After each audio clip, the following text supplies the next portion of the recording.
Okay, everybody take a nice big deep breath and let it all go.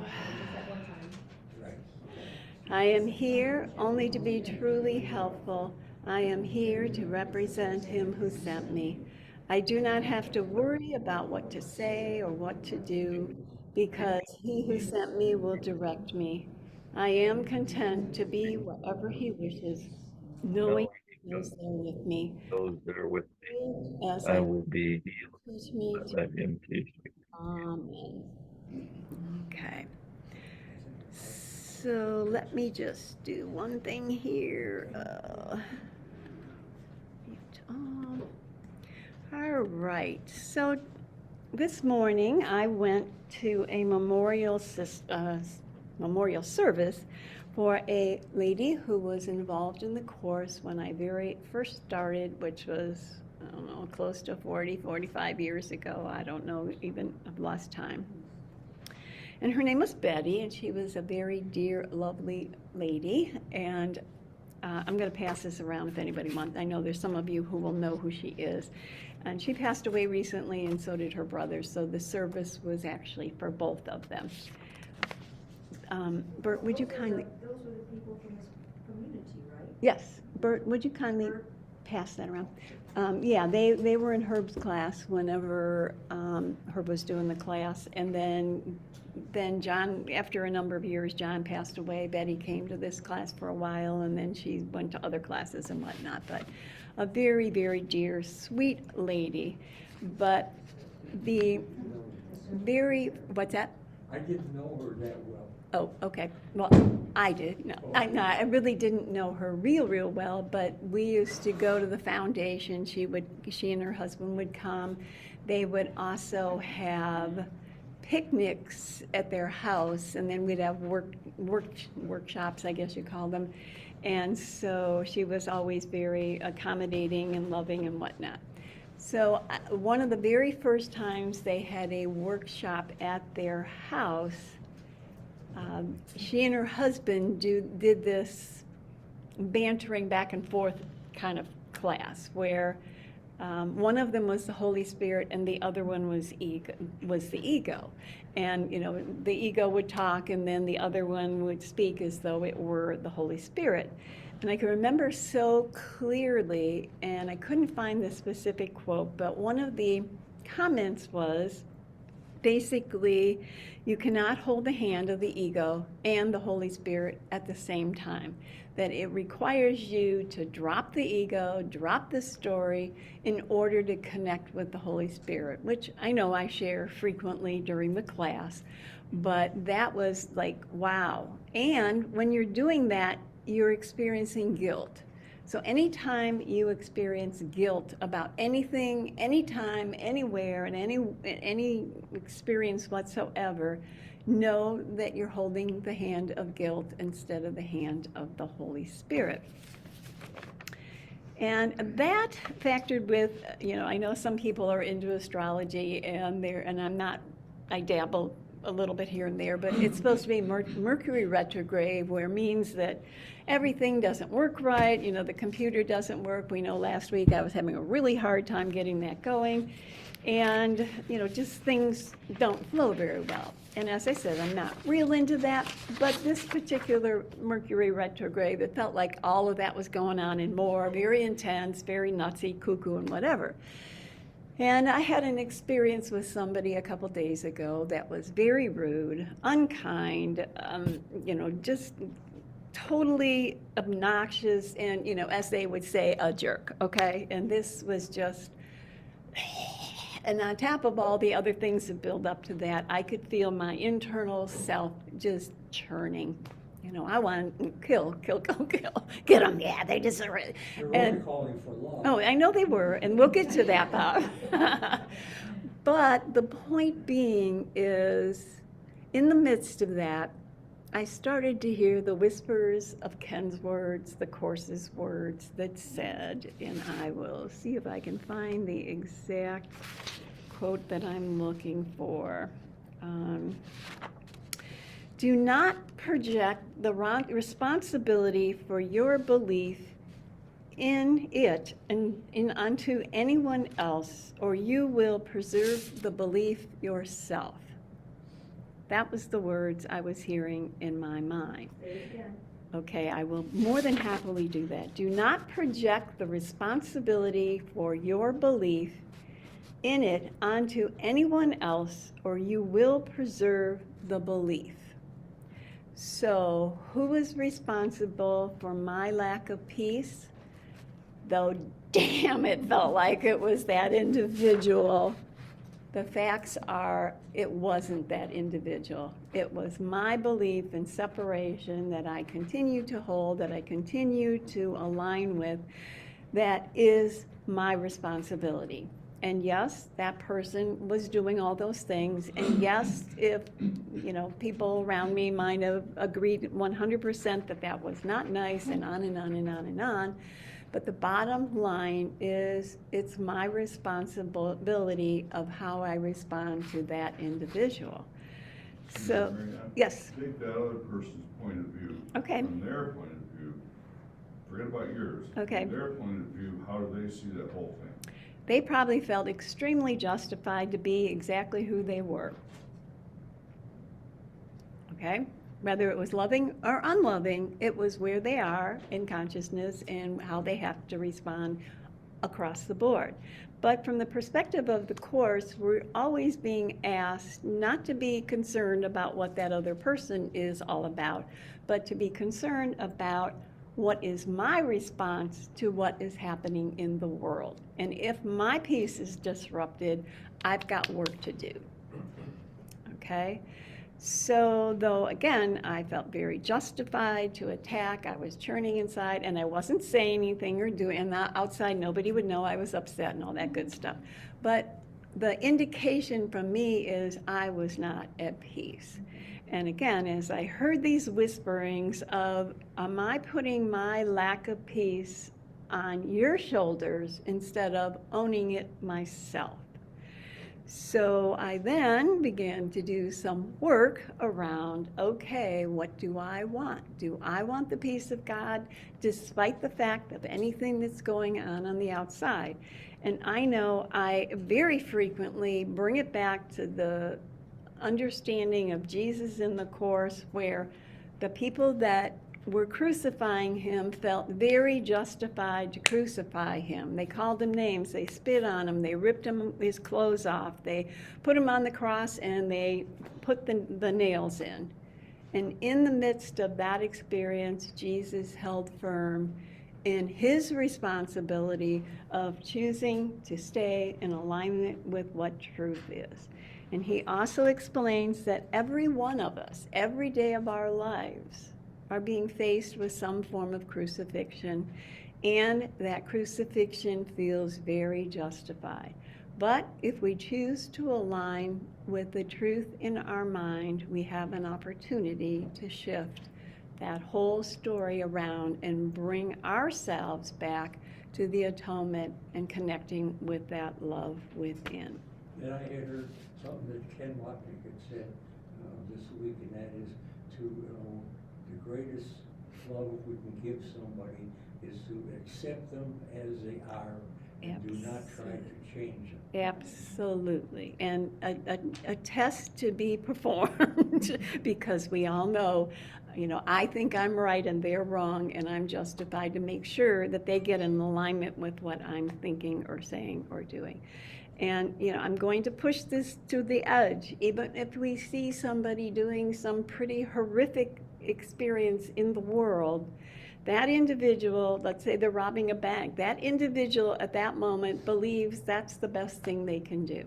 Now, that doesn't mean I have to agree with what they're doing, but to hold them in the light instead of hold them in judgment and attack is where this shift begins to occur. And once again, Jesus is not saying, you figure this out, you bring yourself to understand how to love this individual.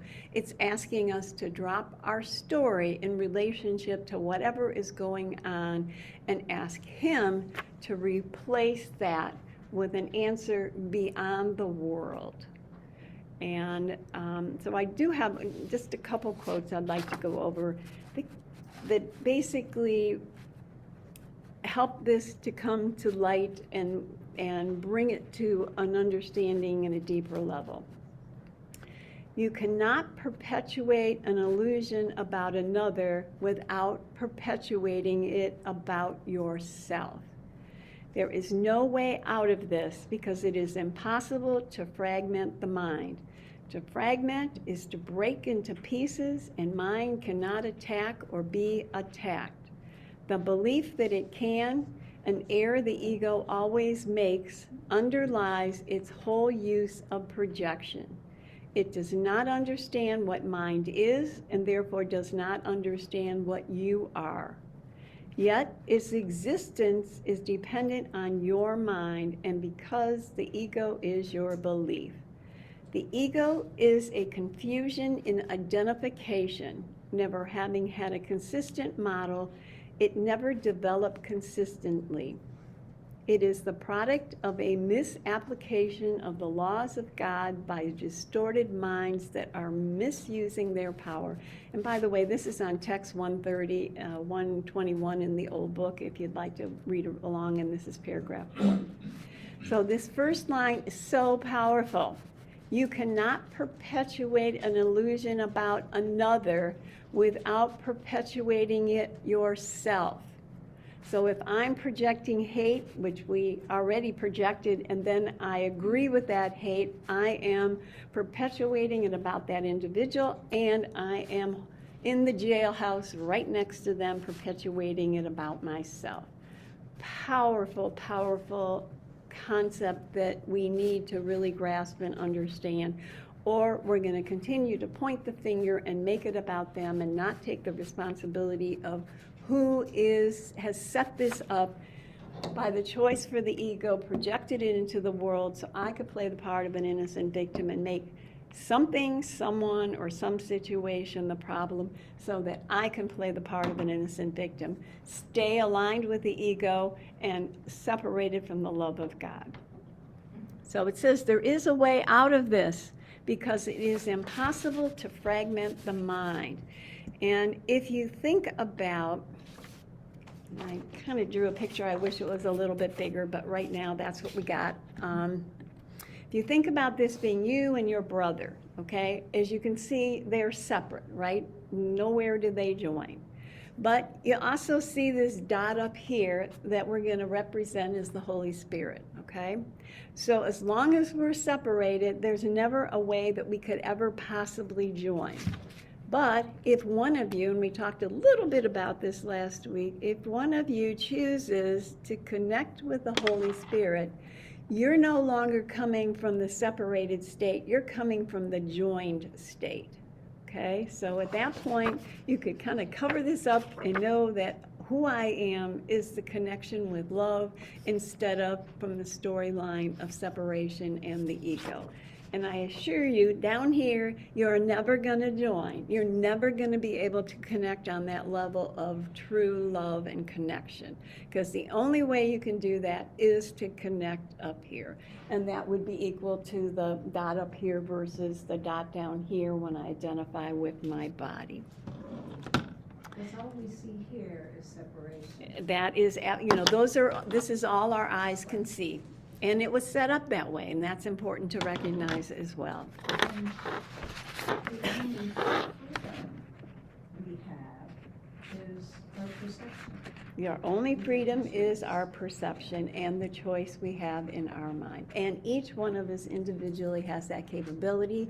It depends on if we choose to take that opportunity. You know, like the Mission Impossible, if you choose to take this mission or whatever. Yeah, Bob. And I also want to bring out that woman that died Yep. and her husband used to help out people with all this money. Mm. That at the time when we would go up to Roscoe as a group, that there was the person in our group that had that shirt that was No, yeah, 83, right. right, and he didn't have any money, and he would come out and pay for him to go up there. We would not tell him. Oh, that where it came from. That the guy didn't know where the money was coming from. Yep. And he had, that they had done this on many different education. Yep. different situation. Sweet. Yeah. All right, so again, this line number 2, there is no way out of this because it's impossible to fragment the mind. So as long as I'm playing down here, I believe I fragmented the mind and now there's 2 instead of 1. It is only when we join up here that this healing can take place. And, I think a lot of times people will say, well, the person I'm having an issue with is not in the course, and so they're not going to join with me, so this is impossible. And the answer to that is wrong. This only takes one person to join. That's all that's required. Now, they may choose to join, or they may go find somebody else to beat up instead. But that's not my business. My business is, what do I want? Do I want to continue the storyline of the ego, which is always about attack, kill or be killed, they're wrong, I'm right, and you're going to add to that list, or do I want to join in oneness? Yeah, it takes one person to join. One person to join. To fragment is to break into pieces, and mind cannot attack or be attacked. So nothing can attack the mind. The body can be destroyed. The body can go through all kinds of contortions, but the mind cannot fragment or be attacked. The belief that it can, an error the ego always makes, underlies its whole use of projection, because we take what's in our mind, project it out into the world. Now we look at bodies and we appear to be separate bodies, of which I play the part of an innocent victim, make my brother the guilty party, which is really just representing what's in my mind that I don't want to look at. So my brother actually begins to be my salvation, because the only way I can be aware of what's in my mind is to recognize that I've lost my peace. And if I can lose my peace due to any experience, whether it's my physical body or somebody else doing something, or the government, or whatever we turn on the TV and see, or whatever, it is not because of what's going on in the world. It's what's going on in the mind. So again, we projected it out because we wanted to get rid of it, but it didn't go anywhere. Now we get to see the mirror of what's going on in our mind. And if we turn that around and use it for the purpose of my healing, instead of hating my brother, which isn't easy, I'm sorry to say, because every ounce of our programming is, they're the guilty party. If they would do something different, I could be okay. It is never going to work that way if we're waiting for that to take place, and we can guilt people into and manipulate people into doing and responding in a way we might think we want them to respond, but we're not ever going to come to healing as long as that's the game that's being played. And I'm sorry, I would like it to work that way just as much as everybody else. Does not understand what mind is, and therefore does not understand what you are. So the only thing the brother and I really are, is the mind. These bodies are our Halloween costumes that we're playing makeup with. And as long as we focus on the Halloween costumes, we're never going to join. It's impossible. It is only when we arise above the battleground of the insanity of the story that we hold that we're ever going to come to a place of healing. Yet its existence is dependent on your mind, because the ego is your belief. As long as I believe the ego is real, I close the door to this. As long as I close the door to this, I can then experience the experience of joining. The ego is a confusion of identification. I think this is who I am. And we all feel equally the same. And I think this is who you are. And that's why I'm so justified to point the finger and make you the guilty party. It reminds me of something we used to say when I was a kid. If somebody calls you a name or taunts you, you go, I'm rubber, you're glue. It bounces off me and sticks to you. Right. And we're still playing the Right, same game. exactly, yeah. And we can say those words, but do we mean those words? Or does the knife still come in my heart when I'm seemingly attacked by my brother? And understand, this vehicle was programmed with emotions, with feelings, with, a physical body that if somebody slaps me, it's going to hurt me. Those are all programmed into this vehicle to represent, yes, I've been harmed, I've been hurt, this is painful, how dare you say or do or act or whatever you may, experience in an encounter. But it's all part of the lie. And that doesn't mean if someone's coming, at you with a gun or a knife or whatever, that you should not run. Run. But keep holding in your mind, I want to heal my mind that believes there's someone chasing me with a gun or a knife. But definitely run at this point, because we don't believe that I'm not the body at this time. And if the police come to your door and say, that we're told there was a guy running after you with a gun, it's okay to tell the police that that's what was happening, and even have him put into jail, or her. But keep asking to have your mind healed, because that is cleaning up the kitchen floor because it's raining down into the kitchen on the floor. But you have to keep working on healing the mind, or this will stop, will never end the journey and the perpetuation of the belief in the ego. Never having had a consistent model, it never developed consistently. And the only real consistent thing is to remember who you are. All of this is to keep us chasing our tail. And we all know if I get rid of this person, something else or someone else will pop in their place in a day or two, and I'll be on my high horse again with some good reason, justified reason to hate and attack my brother. And if you have to understand, in oneness, there isn't another, okay? And oneness is found here, not here. It is the product of the misapplication of the laws of God by distorted minds that are misusing their power. So it is the product of the misapplication. We made the issue that I'm a body and my brother's a body. And again, we projected our guilt into our brother so that we would forget that we had a mind that we could go to. And the only place for healing is in the mind. Our bodies are just simply the costumes. And again, God is saying distorted minds that are misusing the power. We took our will and used it against what we are and what God is and what our brother is. And then we sit in justification for what we have done. So paragraph 5, do not be afraid of the ego. It depends on your mind, and as you made it by believing in it, so you can dispel it by the withdrawing belief from it. Do not project the responsibility for your belief in it onto anyone else, or you will preserve the belief. When you are willing to accept full responsibility for the ego's existence, you will have laid aside all anger and all attack, because they come from an attempt to project responsibility for your own errors. But having accepted the errors as yours, do not keep them. Give them over quickly to the Holy Spirit to be undone completely, so that all their effects will vanish from your mind and from the sonship as a whole.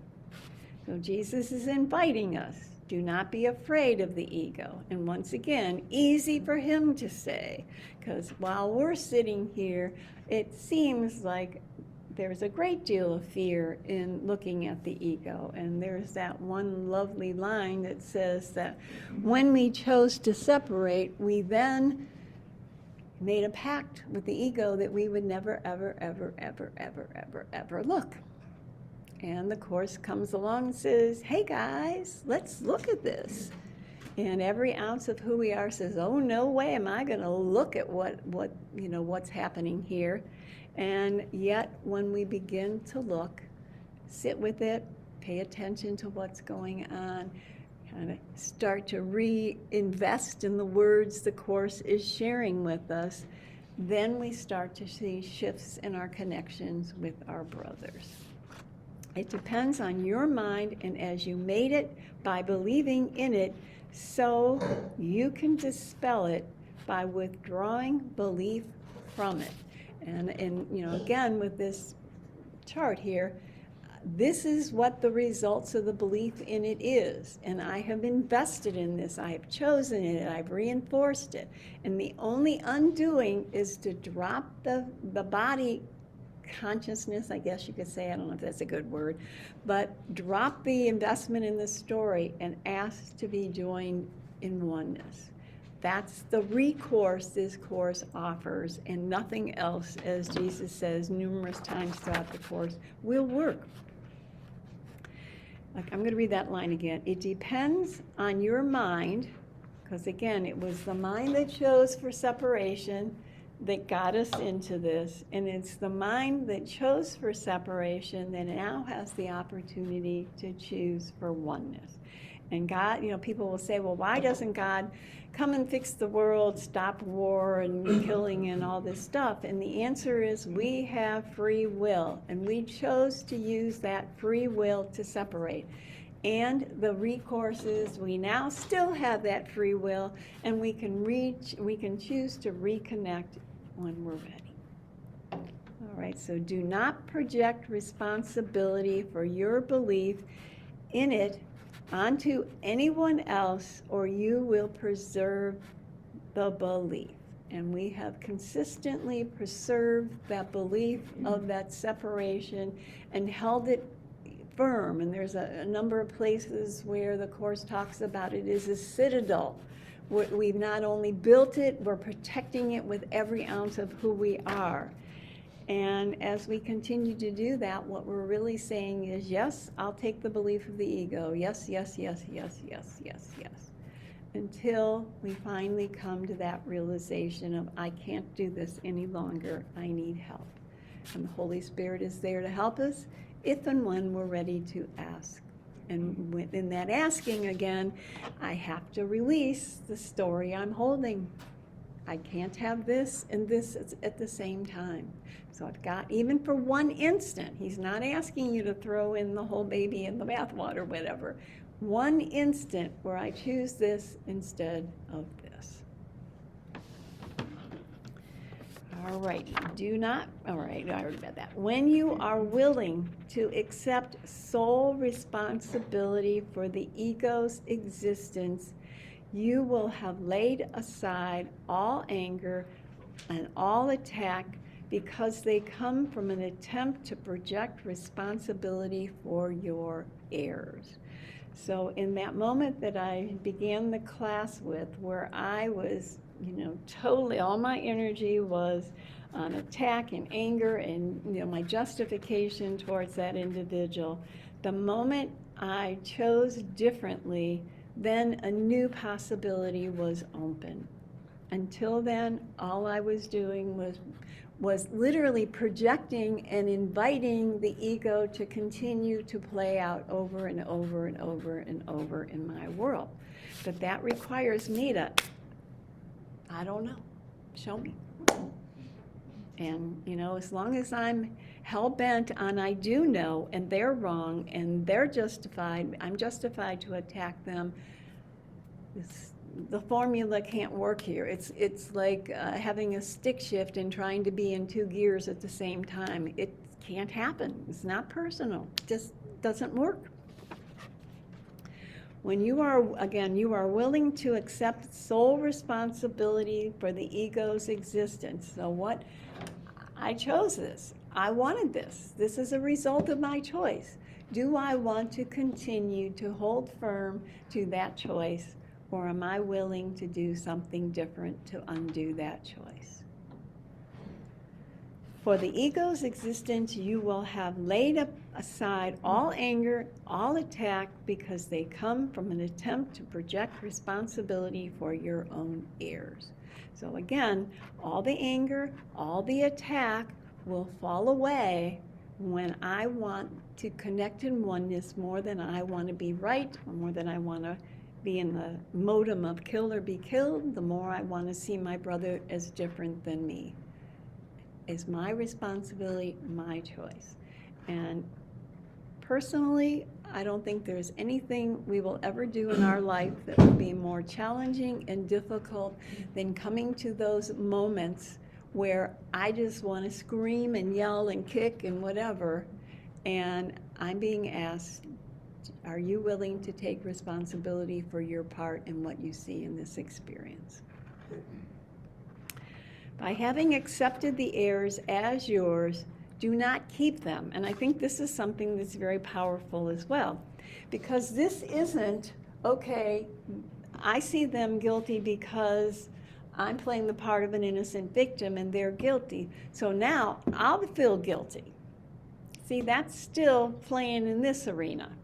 And I think, I'm going to say from my personal experience, that's the game I played for a while, and I would guess most of us go through that for at least a little while, where it's, okay, it's not your fault, it's my fault, and then I still have the guilt. This is about rising above guilt at all, because here, there is no guilt, there is no separation, there is nothing but the connection and love. It is only when we're in the dualistic aspect of seeing my brother different than myself that I experience that separated state. All right. So again, by having accepted the errors as yours, do not keep them. Immediately give them over. As he says, give them over to the Holy Spirit to be undone completely, so that all your effects will vanish from your mind and from the sonship as a whole. So it will vanish from my mind, it will vanish from my brother's mind, even if my brother's not ready to join me up here. And I know I've shared this before. Jesus made this transition. He's here. He sees all of us completely, absolutely healed, because he is looking through the lens of healed.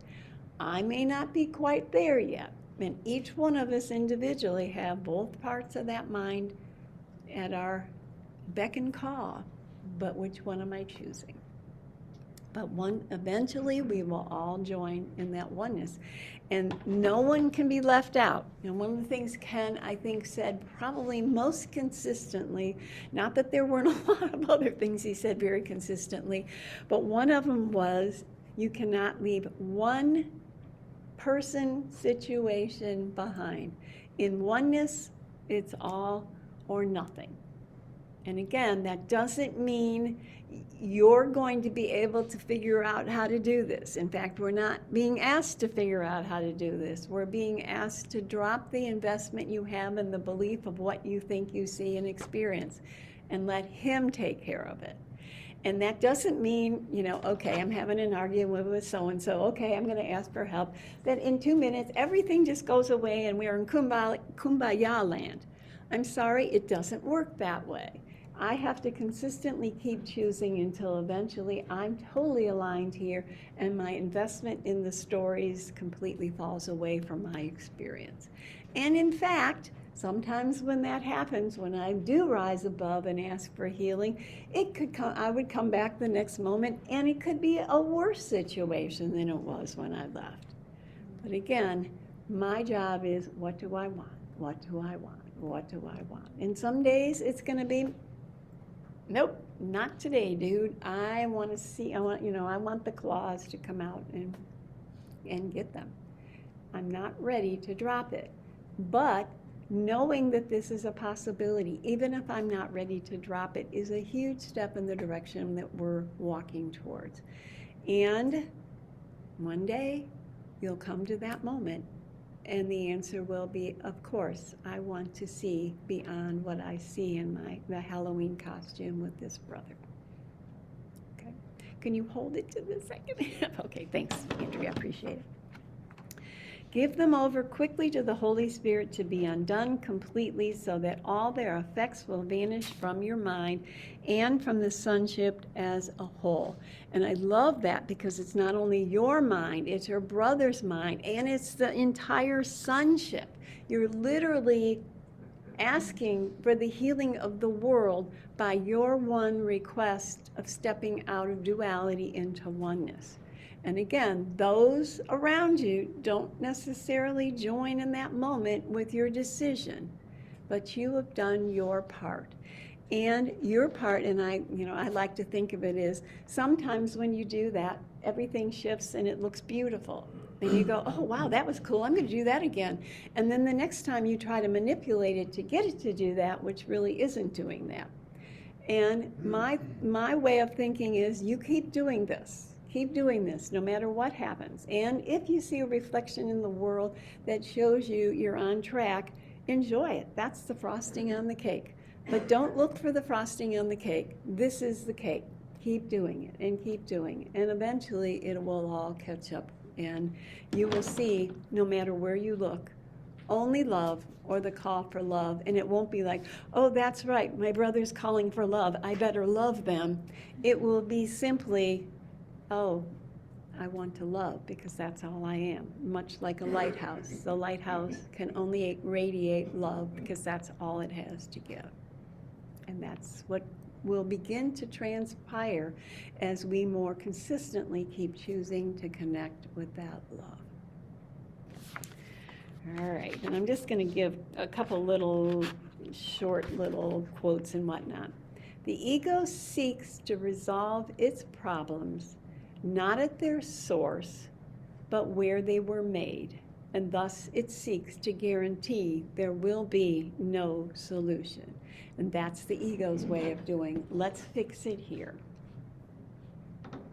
And the next one is, it seems to you the world will utterly abandon you if you but raise your eyes. Yet all that will occur is that you will leave the world forever. This is the reestablishment of your will. Look upon it open-eyed, and you will never more believe that you are at the mercy of things beyond you, forces you cannot control, and thoughts that come to you against your will. It is your will to look on this. No mad desire, no trivial impulse to forget again, no stab of fear, nor the cold sweat of seeming death can stand against your will. For what attracts you from beyond the veil is also deep within you, unseparated from it and completely one. And I forgot to mention at the beginning of the class a couple things. Number one, I want to thank everybody that always comes in early and helps me set up, those who stay late and help me clean up, those who bring food, those who contribute to the cost of Zoom and for the rent of the room. And I actually have to go somewhere today, so we're not going to take a break today, and we're going to end the class closer to 4:30. So if you need to take care of business, feel free to get up and take care of yourself. So apologize for cutting the class short, but that's life. All right, so this says, it seems to you the world will utterly abandon you if you raise your eyes. And what he means by that, as I mentioned before, you know, we made this pact with the ego. We're never, ever, ever, ever going to look. And he's saying, yes, look. And so when we raise our eyes and understand the setup of the ego, then the magic can happen, okay? Yet all that will occur is that you will leave the world forever. Well, I don't know about the rest of you, but I know that's not exactly settling right now with where we're sitting. Because, yeah, I want the world to be better, but I'm not sure I'm ready to leave the world forever. And literally, not to concern yourself with that, because this is a one moment at a time where we slowly begin to separate from the attachment of the world. And when that moment comes where we're really at that place of totally leaving the world forever, that will not be a threat. And it won't necessarily that your body disappears from the world. It's that your connection with your right mind will 100% be intact. And the Course even goes so far as to say, when you come to that place, your body will then be used for the purpose of the Holy Spirit. And when that time has ended, you will simply lay your body down. And just like taking off a coat, it will not be a threat. Versus where most of us are at this time, where the thought of, you know, letting go of my body can be rather threatening. So as we very gradually work through this process, there will come a time where I'm no longer attached to my body. You know, what would I care what happened to my body? And that's not where I am, so I need to respect where I am and work from where I am to come to the place where that moment occurs. So he's inviting us to look upon it open-eyed. And I'm on page text 421, 392 in the old book, paragraph 7, if you want to look upon it. And I'm starting with line 4. You're starting where? Line 4 in paragraph 7. What page? 421. Thank you. Sure. Look upon it open-eyed, and you will never more believe that you are at the mercy of things beyond you, forces you cannot control, and thoughts that come to you against your will. And I'm going to chop that up a little bit. So look upon it open-eyed. So again, he's asking us to look at the dynamics of the ego. Is it not in the right place? Okay. He's asking us to look at the dynamics of the ego and see what the effects of those dynamics are bringing us. And I like to think of it as being a private investigator, and you're investigating, serial killers. And the more you get in the mind of the serial killer, the more you can be a step or two ahead of that next one.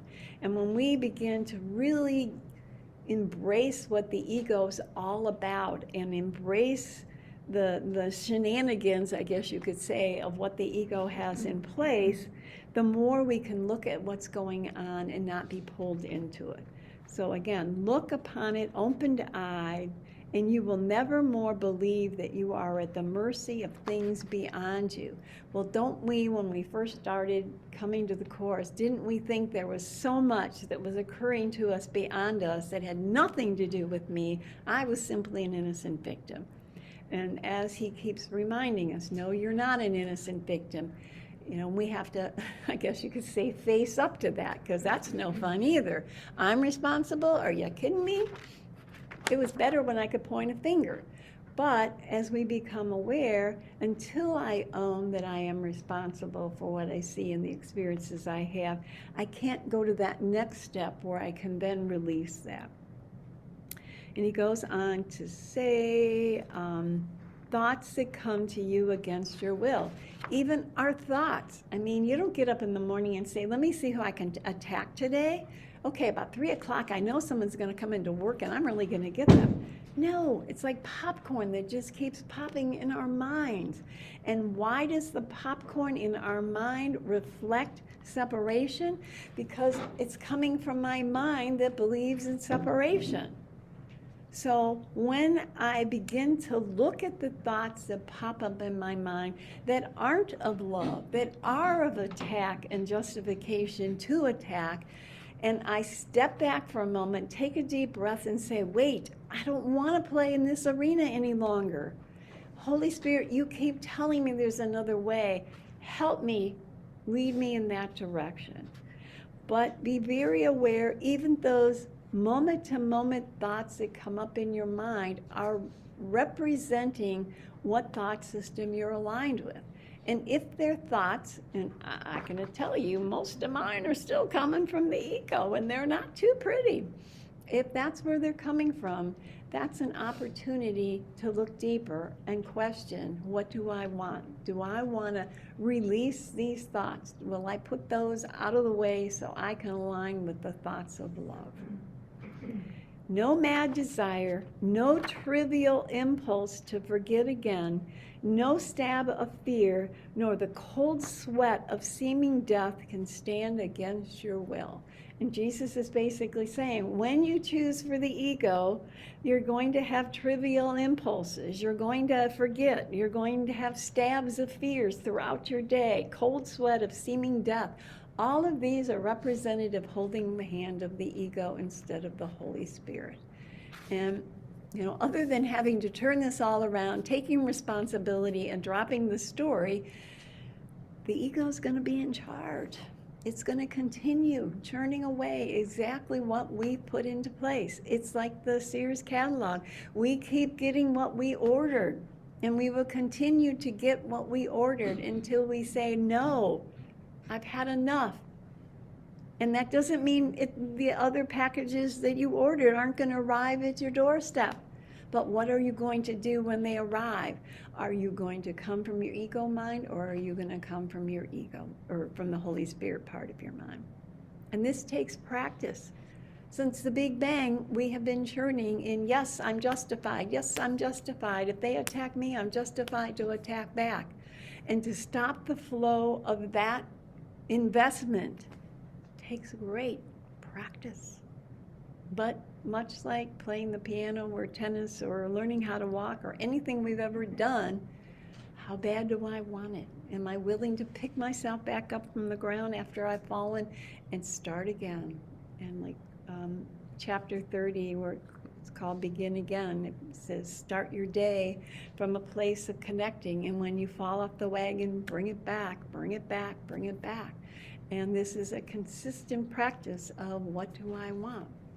And if you find yourself being pulled in to the arms of the ego, be gentle with yourself. We have been doing this from the eons of time. It's the natural flow. And we know when you're in a groove, it's real hard to get out of that groove. But it's not impossible. It will take practice, but it can be done. And when our investment in what we really want above all else is the connection with love beyond everything else, it will start to take hold. So no mad desire, no trivial impulse to forget again, no stab of fear, nor the cold sweat of seeming death can stand against your will.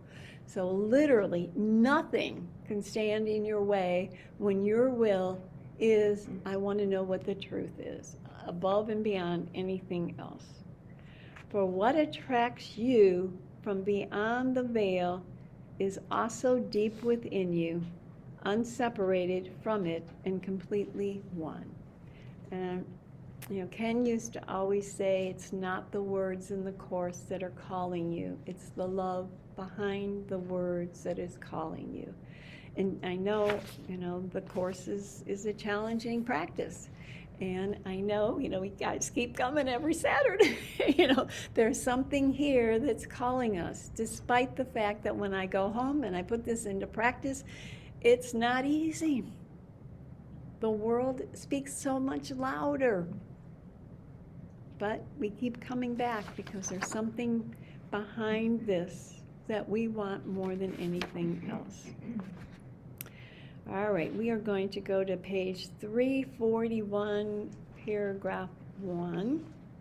And this is called the choice for completion, this section is called. And we're in paragraph 1, line 1. Looking at the special relationship, it is necessary first to realize that it involves a great amount of pain. Anxiety, despair, guilt, and attack all enter into it, broken into by periods in which they seem to be gone. And this paragraph is really describing this journey, this process that I was basically just talking about. And all these must be understood for what they are. Whatever form they take, they are always an attack on the self to make the other guilty. I have spoken of this before, but there are some aspects of what is really being attempted that have not been touched upon. So again, in looking at the special relationship, and for those of you who are fairly new, the concept of a special relationship in the Course is we have two kinds of special relationships. One's called special hate relationship and special love relationship.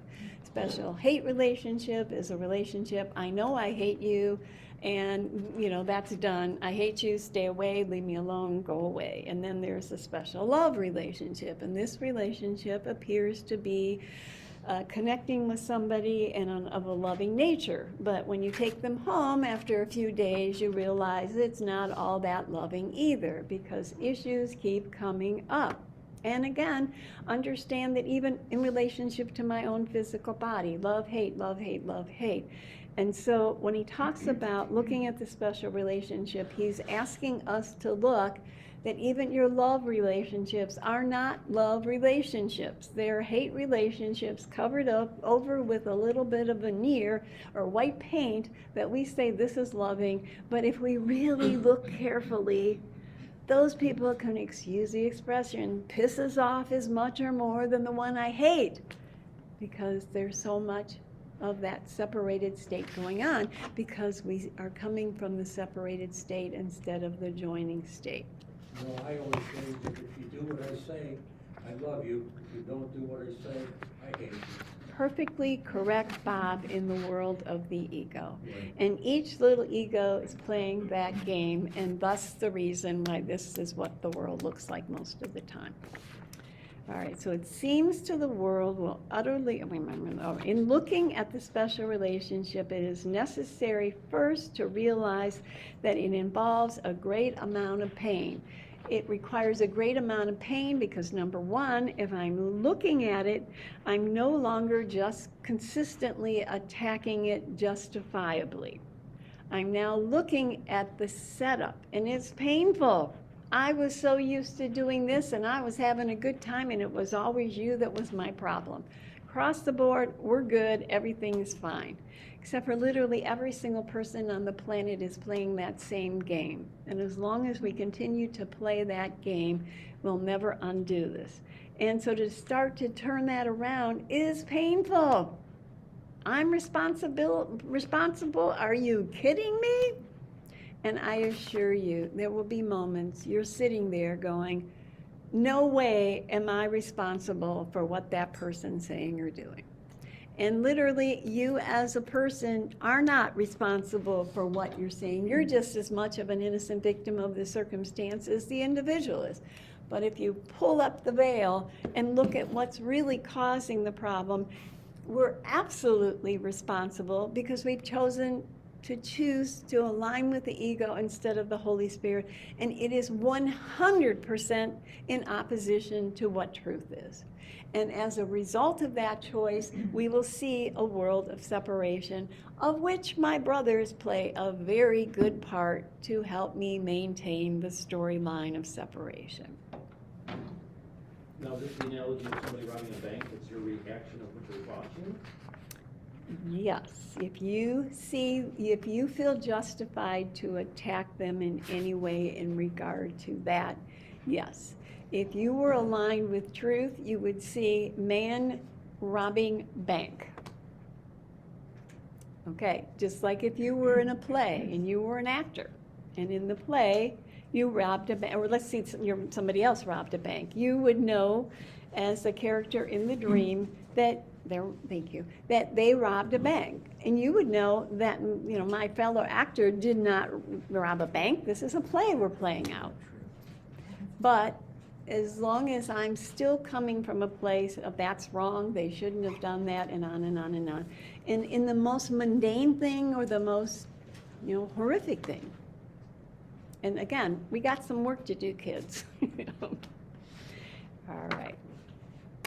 Yet all that will occur I'm in the wrong paragraph again. All right, so anxiety, despair, guilt, and attack all enter into it, broken into periods of which they seem to be gone. So as we begin to practice, the guilt, sin, and fear, attack, judgment, and so on will continue to occur, but we'll have moments of it stepping away for a moment because of our choice of stepping away from it. But then it'll come, jumping in and get you again. Stop, go back in, stop, go in. But again, if you think about a child learning how to walk across the room, that baby will pull themselves up on a table and stand there and wobble and wobble and wobble and finally take one step and they'll fall on their butt. And then after 3 weeks, they'll get back up and try it again, and then try it again, and try it again, and try it again. And literally, that's the process each one of us is going through.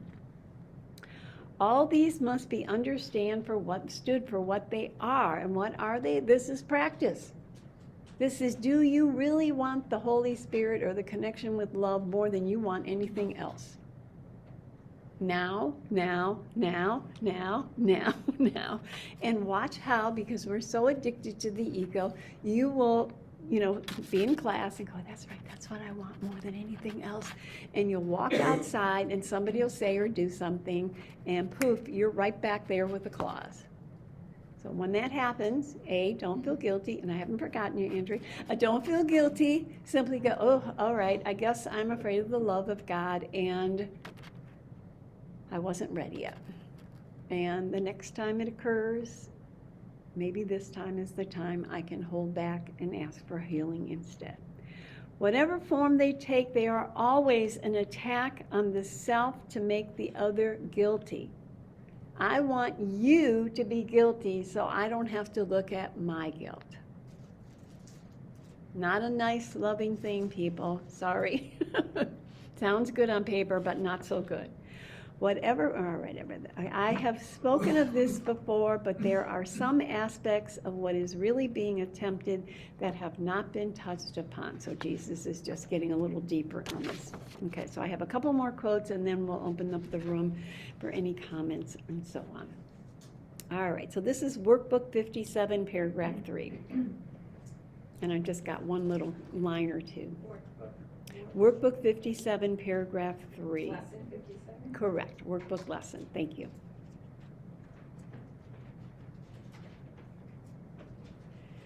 And this really falls upon the words of Bill and Helen, where they basically came to that joint agreement of there must be another way. And this is a workbook lesson that is called There is Another Way of Looking at the World. Workbook lesson 57 is, I am not the victim of the world I see. Okay, so then it must be the first line in paragraph 3. Sorry about that. There is another way of looking at the world. Is that the first line? Okay. So, Okay. yeah. All right. So there is another way of looking at the world. Since the purpose of the world is not the one I ascribe to, there must be another way of looking at it. And as Helene said earlier, it's how do I look at this situation that's going on? And we have set this up so I will look upon the world as I'm an innocent victim. Something, someone else, some situation is the problem. If they go away, do something different or act some way different, then I can be okay. Instead of, I set this into motion because I wanted this because I'm afraid of the love of God. Since the purpose of the world is not the one I ascribe to, and he's saying you ascribe to this choice, this decision, there must be another way of looking at it. So now I have the recourse of there is another way of looking at the way I set this up to be. I see everything upside down, and my thoughts are the opposite of truth. And I so often will use my cup to say this is the way we look at the world, and this is truth. And getting from here to here is going to take some practice because it's totally